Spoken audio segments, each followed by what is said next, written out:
आषाढी वारीपूर्वी पंढरपूर शहरातून पोलिसांची मोठी कारवाई समोर आली आहे।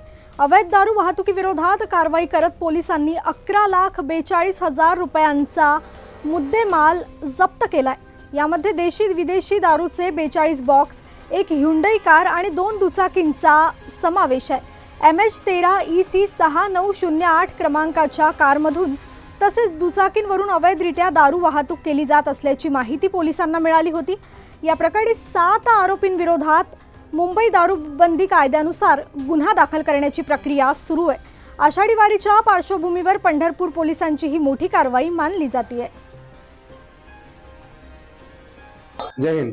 मी सहाय्यक पोलीस अधीक्षक पंढरपूर उपविभाग पंढरपूर शहर पोलीस स्टेशन अंतर्गत 2 कारवाया अवैधरित्या दारू विक्रीच्या अनुषंगाने करण्यात आल्या आहेत।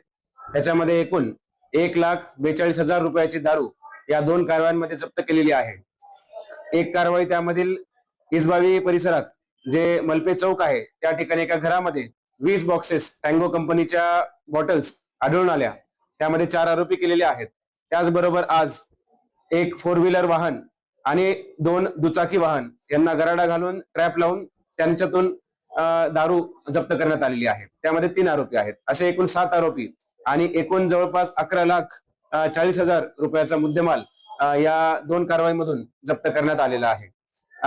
येत्या आता एक आषाढी एकादशीच्या कालावधीमध्ये अवैध धंद्यांवरती आळा घालण्याच्या अनुषंगाने ही कारवाई करण्यात आलेली आहे। माऊली पथक हे आमच्या पंढरपूर उपविभागाचं पथक आहे, ज्यामध्ये कुठल्याही अशा अवैध धंद्यांची माहिती मिळताच ताबडतोब त्यावरती कारवाई करून ह्या अशा वारी कालावधीत भाविकांना व जे इथे वारकरी येतात त्यांना कुठलाही त्रास न होण्यासाठी आम्ही दक्षता घेत आहोत आणि तशाच कारवाया पुढे सुद्धा चालू राहणार आहेत।